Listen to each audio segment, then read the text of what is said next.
نبی اکرم رحمت عالم صلی اللہ علیہ وآلہ وسلم طائف میں دعوت و تبلیغ میں مصروف ہیں۔ وہاں کے اوباش لڑکوں نے آپ پر پتھراؤ کیا جس سے آپ زخمی ہوئے۔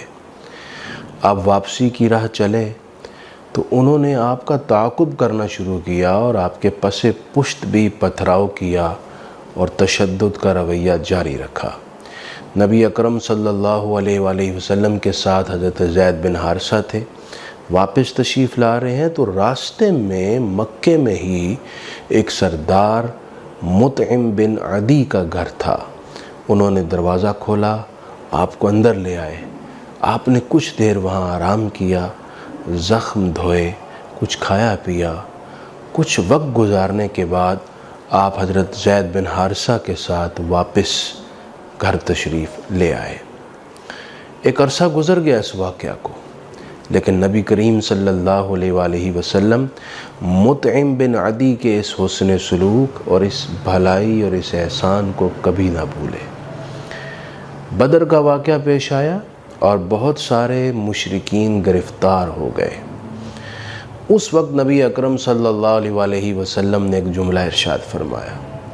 آپ نے فرمایا کہ آج اگر مطعم بن عدی زندہ ہوتے اور مجھ سے ان قیدیوں کے بارے میں بات کرتے تو ان کے کہنے پر میں بغیر کسی فدیہ کے ویسے ہی ان قیدیوں کو آزاد کر دیتا۔ مطعم بن عدی زندہ نہ تھے اور کفر کی حالت میں ہی دنیا سے گئے، لیکن آپ صلی اللہ علیہ وسلم نے ایک کافر کے احسان اور حسن سلوک کو بھی یاد رکھا اور اس کے مقابل بھلائی کرنے کے ارادے ظاہر فرمائے۔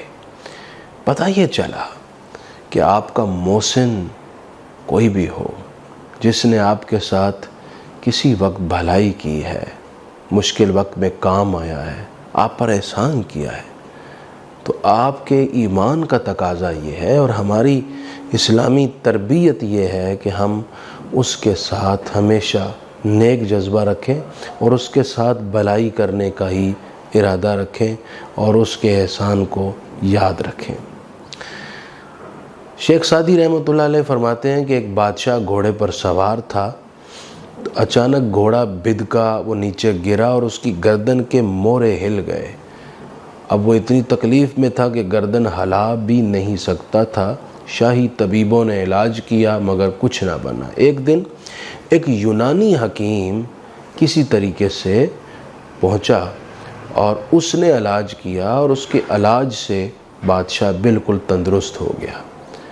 حکیم واپس چلا گیا اور ایک عرصے بعد دوبارہ وہ یہاں آیا اور شاہی محل میں داخل ہوا، اور اس کی توقع یہ تھی کہ میں نے بادشاہ کے ساتھ ایک مشکل وقت میں اس کی بیماری کو ختم کرنے کے لیے بہت بنیادی کردار ادا کیا تو مجھ سے بھلائی کی جائے گی، نوازش کی جائے گی اور مہربانی والا سلوک کیا جائے گا۔ بادشاہ نے اس کو دیکھا اور پہچان لیا، لیکن بادشاہ نے لفٹ بھی نہ کروائی، اس کو کوئی اعزاز نہ دیا، کوئی اکرام نہ کیا، کسی طرح کی اس کی عزت افزائی نہ کی۔ وہ حکیم دل برداشتہ ہو کر محل سے باہر آ گیا۔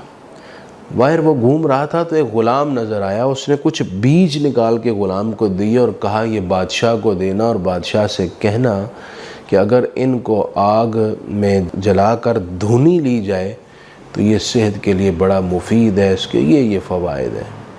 غلام نے ایسے ہی کیا۔ بادشاہ نے کہا جلدی لاؤ، کیونکہ بادشاہ اس حکیم کی قابلیت سے تو واقف ہی تھا۔ اس نے انگاروں میں بیج ڈالے، دھنی لی تو بادشاہ کو کھانسی آئی زور سے، تو اس چھینک اور کھانسی سے اس کے مہرے دوبارہ ہل گئے۔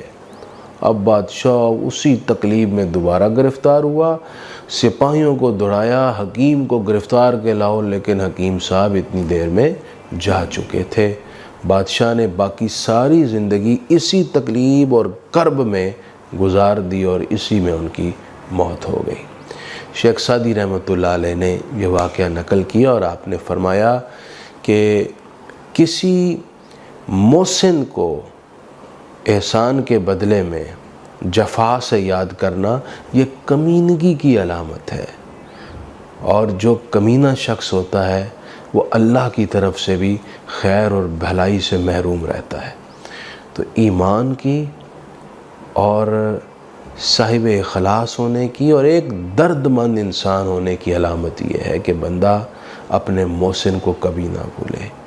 اگر اس کی طرف سے کبھی کوئی تکلیف بھی پہنچ جائے تو اس کے احسان کو یاد کر کے اپنی زبان کو روک کے رکھے اور اپنے کسی قول یا فعل سے اپنے محسن کو تکلیف اور اذیت نہ پہنچائے۔